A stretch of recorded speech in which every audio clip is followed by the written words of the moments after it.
श्री स्वामी समर्थ. स्वामींचा आशीर्वाद या चॅनेलवर आपले स्वागत आहे.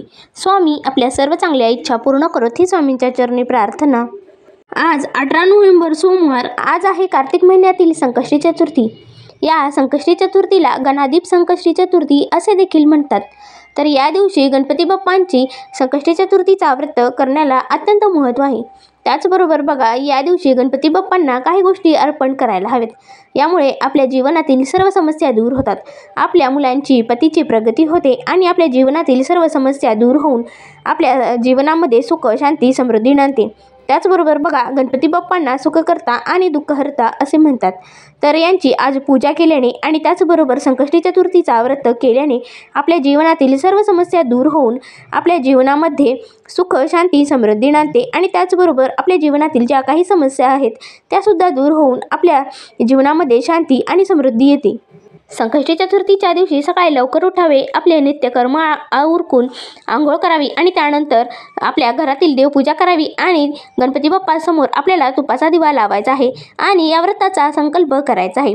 दिवसभरामध्ये ओम गणपती नमः या मंत्राचा जप करावा. यामुळे आपल्या जीवनातील सर्व समस्या दूर होतात आणि ज्या काही अडचणी असतील त्यासुद्धा दूर होऊ लागतात.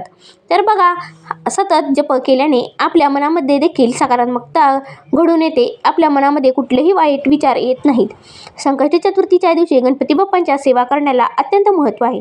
त्याचबरोबर बघा, जर तुम्ही उपवास धरणार असाल तर दिवसभरामध्ये आपण फळे, दूध खाऊ शकता आणि त्याचबरोबर उपवासाचे पदार्थ खाऊनही आपण हा उपवास करू शकता.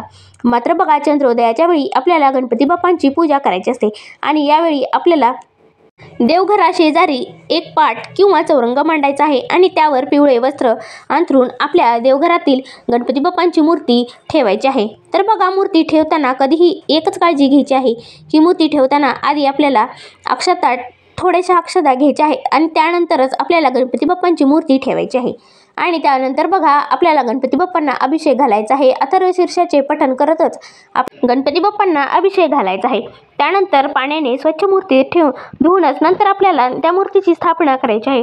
हळदी, कुंकू आणि आपल्याला जास्वंदीचे फूल वाहून आपल्याला गणपती बाप्पांची पूजा करायची आहे. त्यानंतर त्यांना 21 दुर्वा अर्पण करायचे आहेत.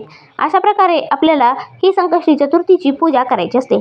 आणि त्याचबरोबर बघा, या दिवशी आपल्याला गणपती बाप्पांना एक गोष्ट आवर्जून अर्पण करायची आहे. ती म्हणजे आपल्याला तिळाचे लाडू गणपती बाप्पांना या दिवशी अर्पण करायचे आहेत. यामुळे आपल्या जीवनातील सर्व समस्या दूर होतात आणि गणपती बाप्पा आपल्या जीवनामध्ये सुख, शांती, समृद्धी आणतात. आणि बघा, आपल्या जीवनामध्ये जर काही अडचणी निर्माण होत असतील तर त्या अडचणी देखील या दिवशी दूर होतात. म्हणूनच या कार्तिक महिन्यातील संकष्टी चतुर्थीच्या दिवशी गणपती बाप्पांना तिळाच्या लाडवाचा नैवेद्य अवश्य दाखवा. त्याचबरोबर आपण मोदकांचा नैवेद्य सुद्धा त्याचबरोबर दाखवू शकता. अशाने गणपती बाप्पा आपल्यावर प्रसन्न होतात आणि आपल्या सर्व समस्या दूर होतात. तर बघा, अशा प्रकारे संकष्टी चतुर्थीच्या दिवशी आपल्याला गणपती बाप्पांच्या सेवा करायच्या आहेत आणि गणपती बाप्पांना तिळाच्या लाडवांचा नैवेद्य अर्पण करायचा आहे. यामुळे आपल्या जीवनातील सर्व समस्या दूर होऊन आपल्या मुलांची, पतीची प्रगती होईल. अशा प्रकारे ही सेवा केल्याने आपल्या जीवनामध्ये सुख, शांती आणि समृद्धी देखील नांदेल.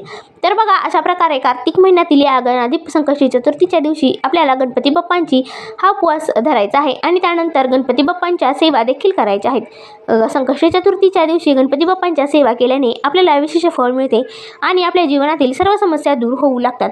तर बघा, अशा प्रकारे कार्तिक महिन्यातील संकष्टी चतुर्थीच्या दिवशी आपल्याला कोणत्या सेवा करायच्या आहेत आणि गणपती बाप्पांना कोणती गोष्ट अर्पण करायची आहे याबद्दलची संपूर्ण माहिती आपण आजच्या व्हिडिओमध्ये पाहिली आहे. तर ही माहिती तुम्हाला कशी वाटली हे नक्की कमेंट करून सांगा व आपल्या स्वामींचा आशीर्वाद या चॅनेलला सबस्क्राईब करा. श्री स्वामी समर्थ.